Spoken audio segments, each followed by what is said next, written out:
Pues gracias a Dios, hermanos, porque después de un periodo largo no me había parado en este lugar y lo hacemos en el nombre de Dios con humildad, con aquella responsabilidad que debemos tener para predicar la palabra de Dios. De veras, hermanos, de verdad les digo, doy gracias a Dios por todos los hermanos, pastores, misioneras, seminaristas, obreros, que Dios utilizó en su tiempo, cuando era flaco en la fe, cuando era débil, y que tuvieron la paciencia de enseñarme, de conducirme en los caminos de Dios.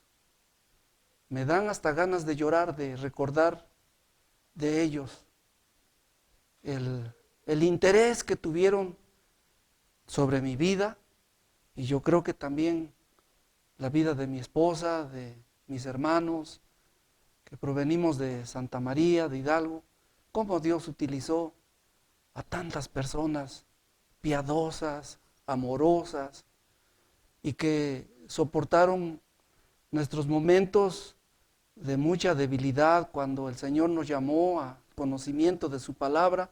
No fue de un momento a otro que dejamos las malas palabras, las costumbres, las idolatrías, los vicios, y ellos con amor se dedicaron para instruirnos en la palabra de Dios.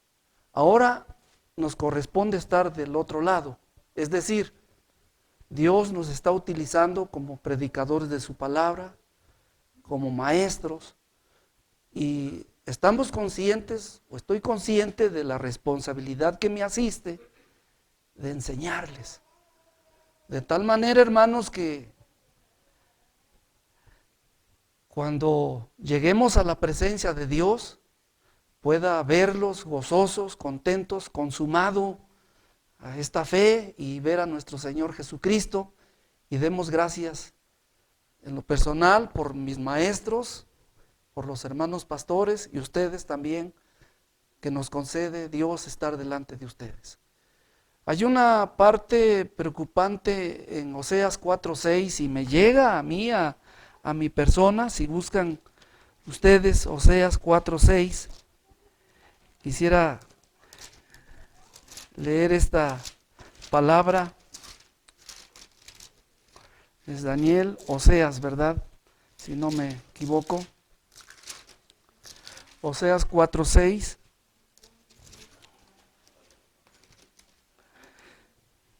Y hermanos, cuando veo este versículo, quienes nos paramos a predicar la palabra de Dios, debe hacernos temblar, debe hacernos reflexionar profundamente de quienes utilizamos este púlpito.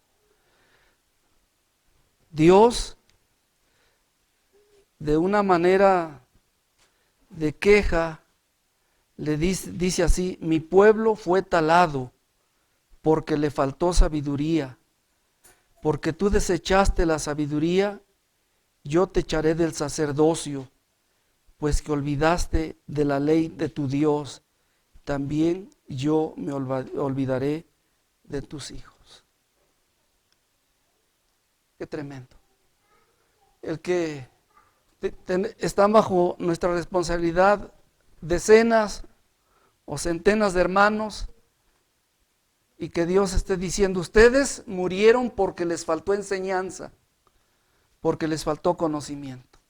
Entonces, pararse en este lugar no solamente es venir y decir: me toca predicar, voy a decirles algo para que se entretengan, y el compromiso nuestro es dar el conocimiento al pueblo de Dios, que tengan el conocimiento. Y saben que, hermanos, porque hay un compromiso serio que Pablo también expresa en el libro, en la carta a Colosenses. Carta a los Colosenses, abran, hermanos.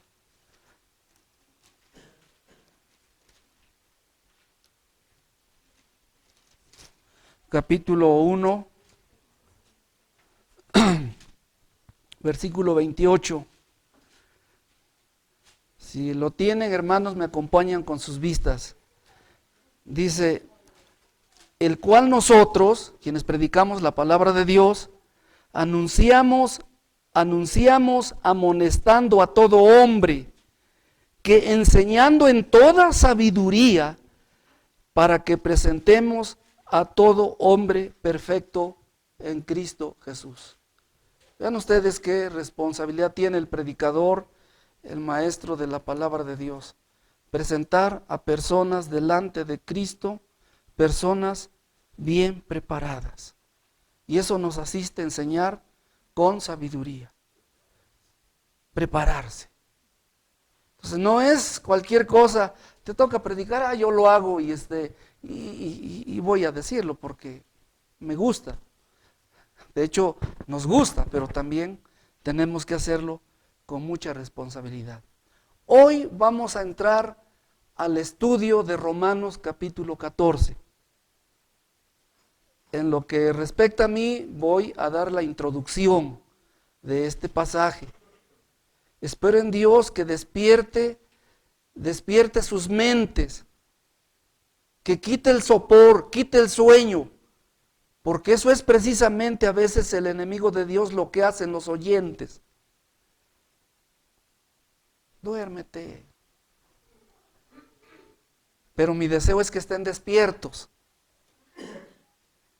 El domingo que nos predicó Andrés decíamos, el oír la palabra de Dios trae conocimiento, pero el meditarlo trae devoción, trae adoración. Entonces no solo se trata de que estén oyendo, sino que estemos meditando, digiriendo, como lo hacen los animales poligástricos. Toman su alimento y comienzan a rumiar. Ese es meditar. ¿Sí me explico, hermanos? Entonces para mí es muy triste cuando los veo cerrando sus ojos, dormidos, y hasta quisiera invitarles, pónganse de pie, por favor, así reciban la palabra de Dios. ¿Serían capaces, hermanos, de recibir de pie la palabra?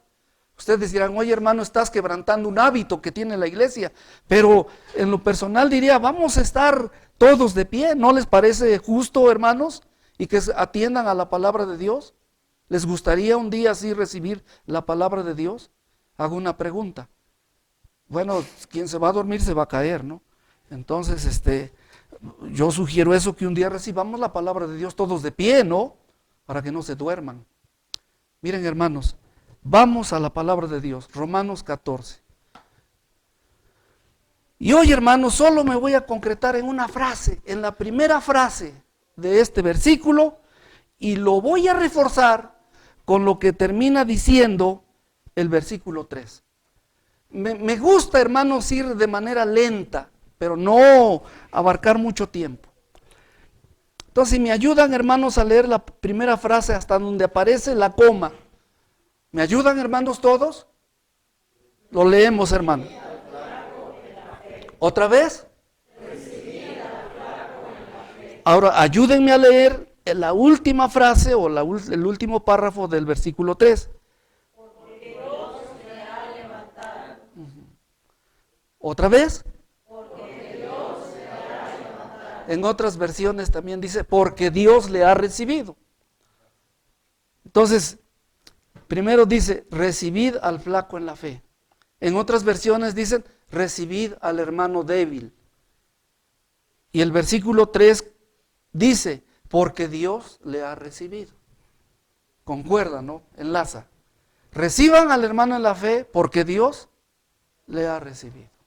Permítanme dar entonces la introducción de esta mañana.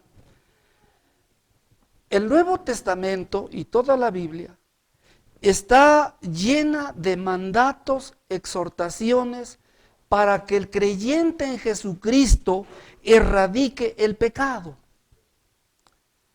Porque el pecado tiene el poder de destruir la salud espiritual tanto del individuo como de la iglesia, del cuerpo de Cristo. A veces minimizamos el pecado, pero el pecado tiene ese poder letal de destruir la vida espiritual, la vida moral de la persona o de la misma iglesia. Qué terrible. Entonces, continuamente estamos encontrando en las Sagradas Escrituras, particularmente en el Nuevo Testamento, 14 cartas del apóstol San Pablo. Si damos por hecho que Hebreos fue escrito por San Pablo, algunos asumen que Hebreos probablemente lo escribió otro escritor. Estas 14 cartas del apóstol San Pablo tienen lineamientos, directrices, enseñanzas, exhortaciones a buscar siempre la santidad, abandonar el pecado. Miren,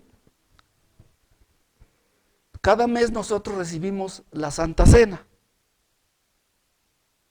Viene el pastor y celebramos la Santa Cena del Señor, ¿sí recuerdan? Y el próximo domingo nos toca recibir la Santa Cena del Señor. Pero muchos no le damos un peso tal que parece que se vuelve mecánico.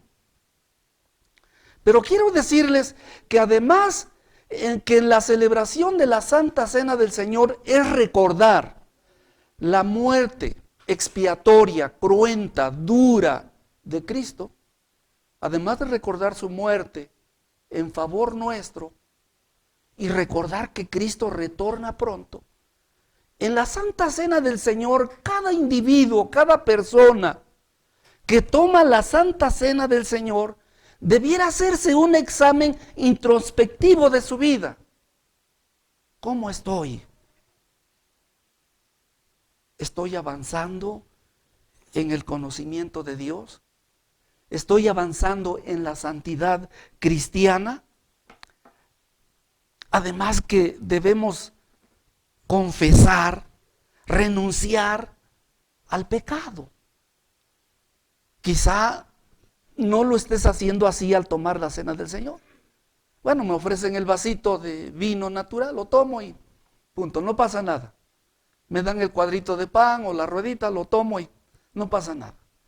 Pero es momento de estar analizando. ¿Cómo está mi vida cristiana? ¿Estoy abandonando el pecado? ¿Me estoy alejando? ¿Practico menos pecado?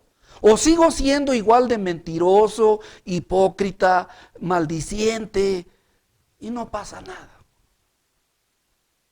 Cuando tomemos la Santa Cena del Señor, es momento de hacer una reflexión, una meditación, cómo estamos abandonando el pecado. Porque el pecado es letal. El pecado destruye la santidad, la moralidad de la vida del creyente y destruye el avance, la espiritualidad de la vida de la iglesia. El pecado no deja hacer frutos para Dios.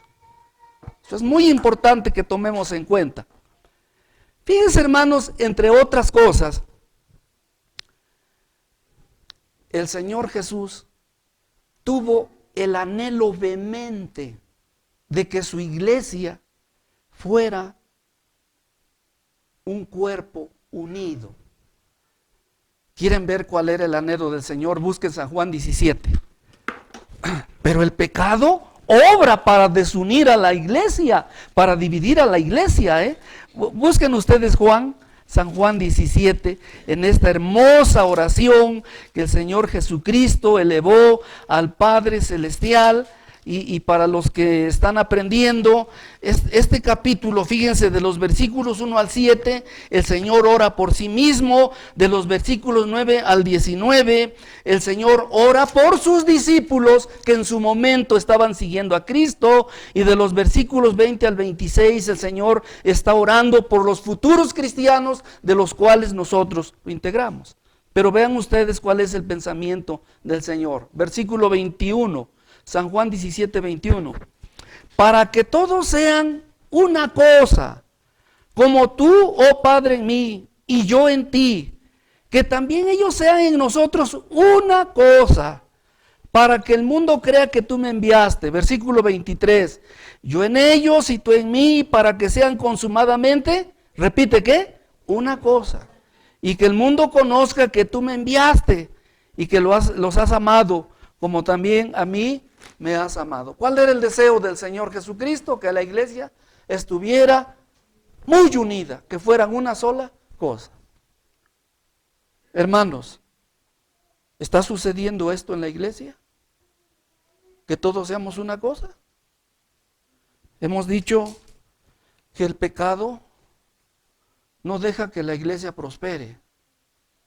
El pecado provoca divisiones en la iglesia, desuniones, amarguras.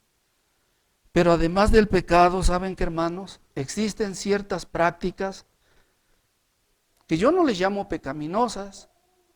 Existen ciertas actitudes o ideas que en la Biblia no los establece que los hagamos, pero tampoco las prohíbe que no las hagamos. Y estas cuestiones también dividen. Estas también hacen que la iglesia se vuelva infructuosa. No solamente el pecado, actitudes o conductas, ideas, que hacen que la iglesia no prospere. Y comienza a haber divisiones. Ya vimos que el Señor Jesucristo, su anhelo era que fueran una cosa. El apóstol Pablo, ¿cuál sería su anhelo? También que fueran una cosa y que se apartaran del pecado. Que día con día se viera la prosperidad de la santidad. El apóstol Pablo fue un misionero de mucha tesón en la unidad de la iglesia. Pero en la iglesia actual, como nuestra iglesia que es muy pequeña, existen prácticas, ideas, pensamientos que a veces provocan amarguras, provocan divisiones. Día de la Madre, ¿lo prohíbe la Biblia? La Biblia dice que lo hagamos, pero es una práctica que... Pero cuando dice, oye, vamos a hacer el Día de la Madre, unos comienzan a decir, ¿y por qué? Día del Niño, ¿lo prohíbe la Biblia? ¿Dice la Biblia que lo hagamos? Entonces, pero no, es que no es bueno, es que... Otros dicen, sí es bueno, o no es así, a veces pensamos. ¿Y qué provoca esto? Divisiones. Fíjense, estuve pensando en lo siguiente, pero por respeto a todos, que a veces nos volvemos tan legalistas y que seguimos un patrón de liturgia. ¿Saben qué me iban a decir? Me iban a echar pleito. No, hermano, es que tú estás cambiando. ¿Saben qué iba a proponer? Hagamos un momento de alabanzas, 4 himnos seguidos, hagamos 3 oraciones, hagamos las 2 lecturas y escuchemos la palabra de Dios. ¿Estaría mal? ¿Todos estarían de acuerdo? No creo. Bueno, dice él sí, pero otros dicen no, es que esa no es la liturgia que seguimos. La liturgia es combinadito, una oración y un himno, y una lectura, ¿no? Y buscamos un equilibrio, ¿no? Entonces hay hermanos que como que nos apegamos tanto a un legalismo y que no soportamos que se hagan cambios. ¿Sí me explico? En ese sentido,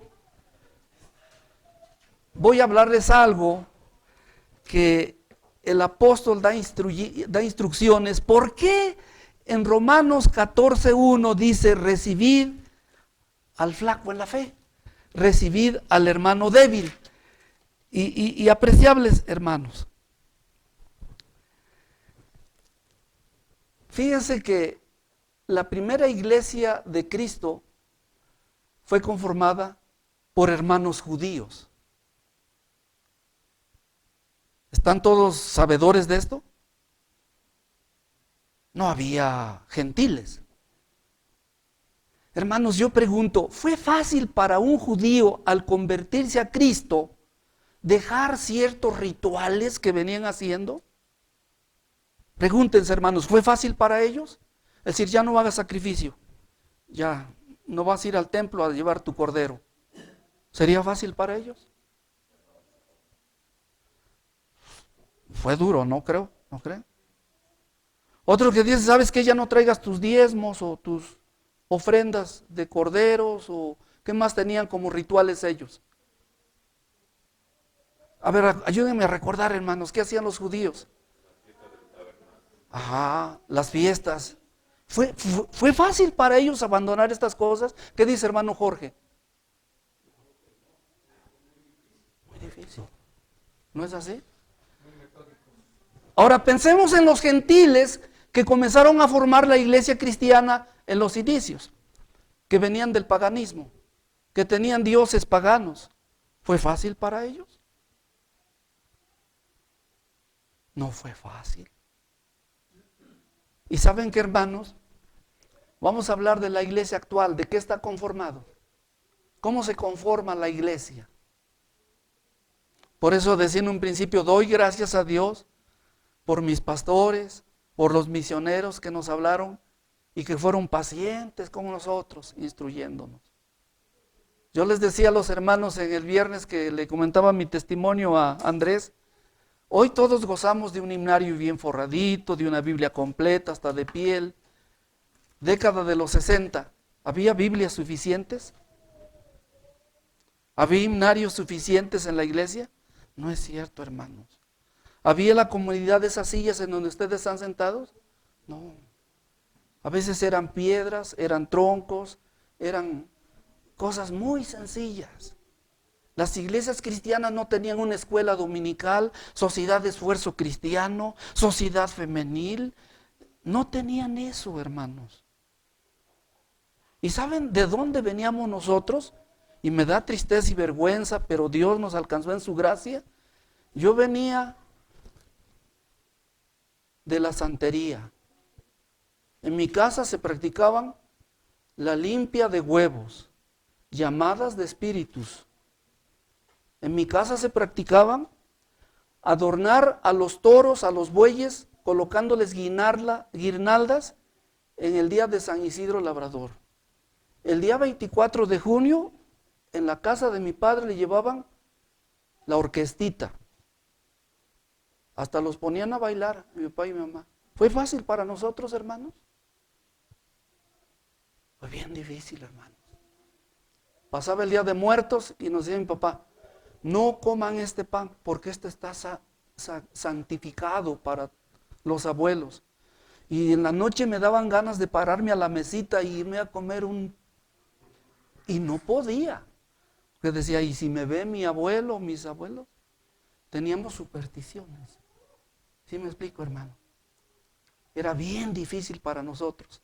Y cuando terminaba el día de muertos, mi madre hacía unos tejidos, le llamábamos tenates o tepetlacales, y los cubrían con un, no traigo aquí, paliacate rojo, y llévalo a tu padrino, y cuando le entregues, bésale la mano, porque ellos sí son dignos de comer el pancito, ¿no? O la frutita. Oh, qué duro, ¿no? De ahí venimos, hermanos. Y abandonar esas cosas no fue fácil para nosotros. Ya mi padre tenía como 5 años de cristiano, pero todavía le traba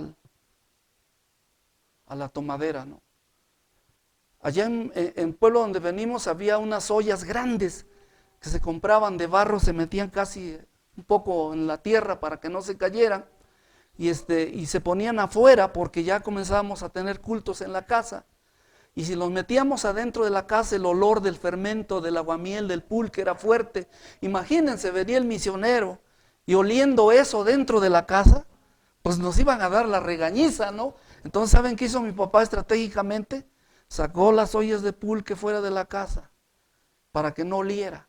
Pero en pleno culto, un cerdo que se soltó, agarró el chupador de la miel y lo andaba arrastrando por el patio.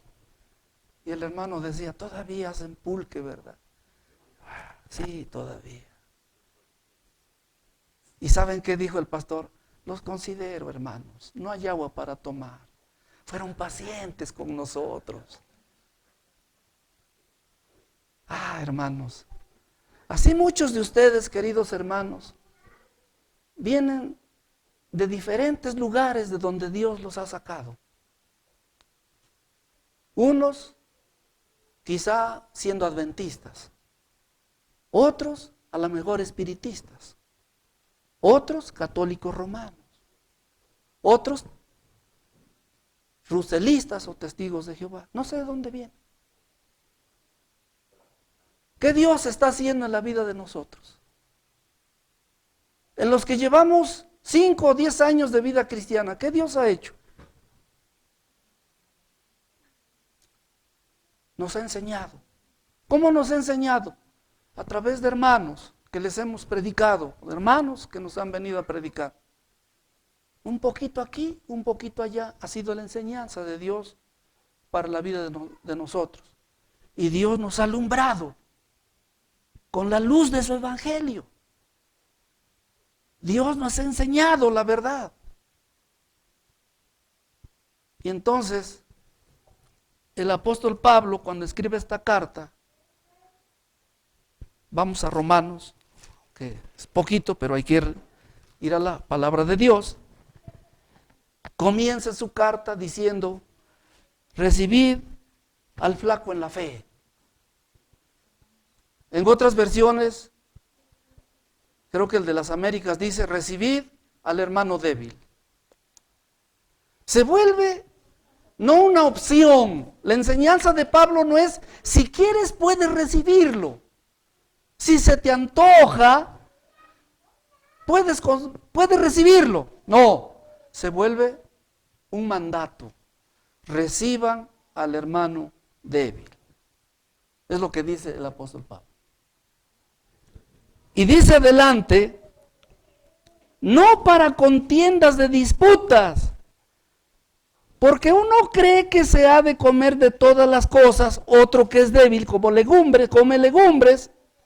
El que come no menosprecia al que no come, y el que no come no juzga al que come, porque Dios le ha recibido. Vamos a pensar un poco en el contexto histórico. ¿Qué sucedía en los cristianos cuando el apóstol está escribiendo esta carta a los romanos? Los hermanos también trascendían de doctrinas paganas.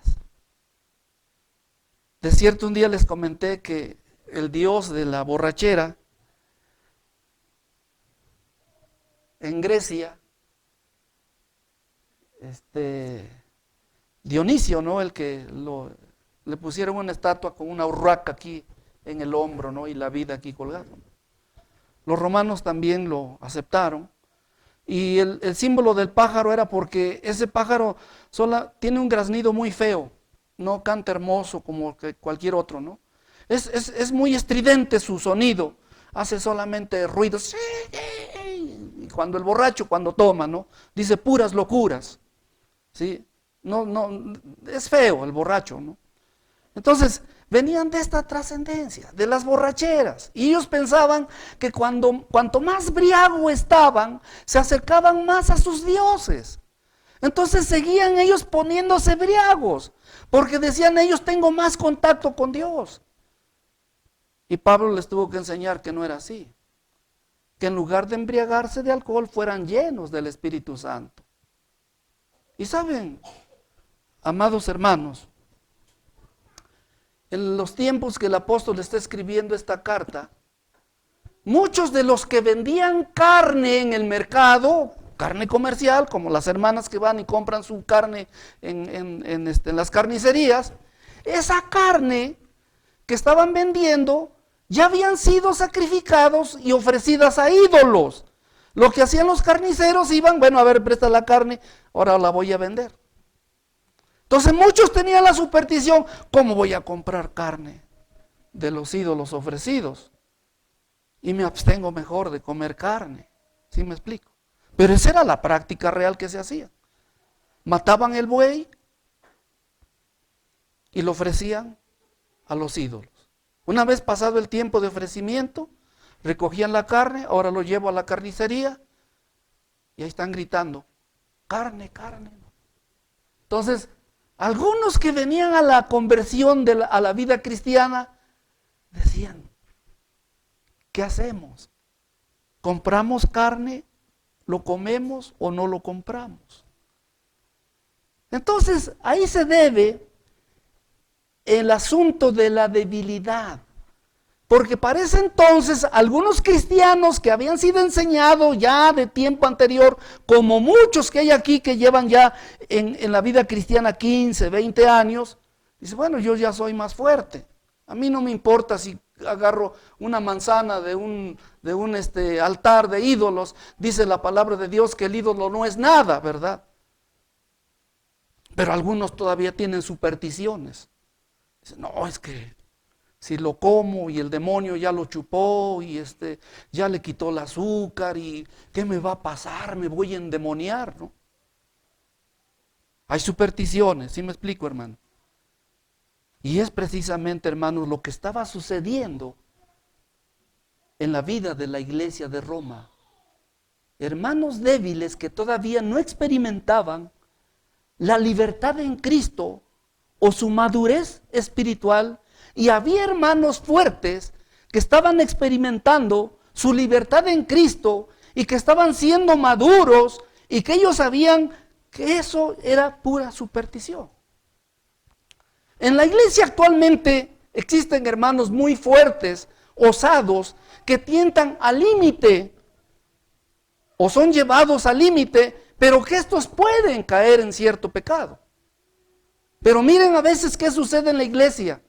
Hay hermanos tan legalistas que cuando ven un hermano en esa libertad cristiana dicen, este hermano es muy libertino, se me hace que no está bien para servir a Dios. Pero ¿qué piensa ahora digamos, el hermano que está experimentando libertad? Este hermano es muy, ¿cómo le llaman? Cuadraditos, legalistas, y pues está, sí me explico, y hay un choque, sí me explico. Hay controversias, como estas que les estoy diciendo, no, es que el 10 de mayo, es que el Día del Niño, es que estas cosas, entonces hay choques, y eso no deja la prosperidad de la iglesia. Esto consume y comienzan a ver estos problemas. Pero la orden de Dios a través del apóstol San Pablo, hermanos fuertes, reciban al hermano débil en la fe. Un día, el término débil etimológicamente significa una etapa que no van a permanecer siempre ahí, o sea, un momento transitorio de esa debilidad.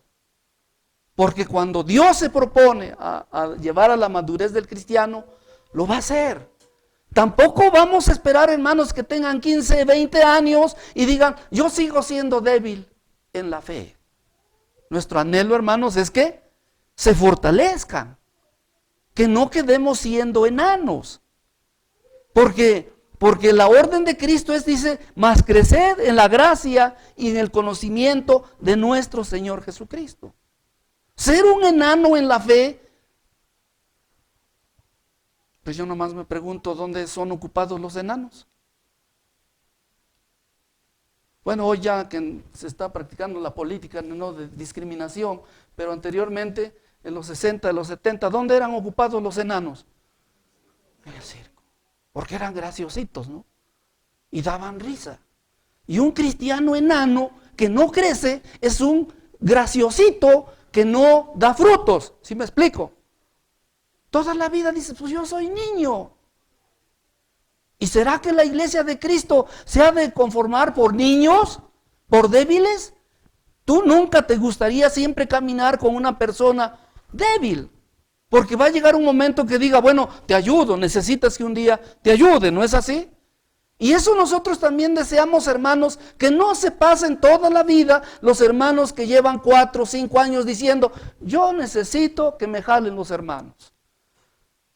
Si los hermanos no me animan, pues yo, hermanos, aquí me voy a estar hasta que venga la carreta y me suba.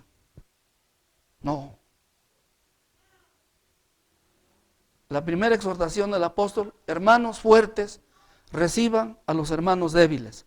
Porque Dios también, que dice ya, los ha recibido.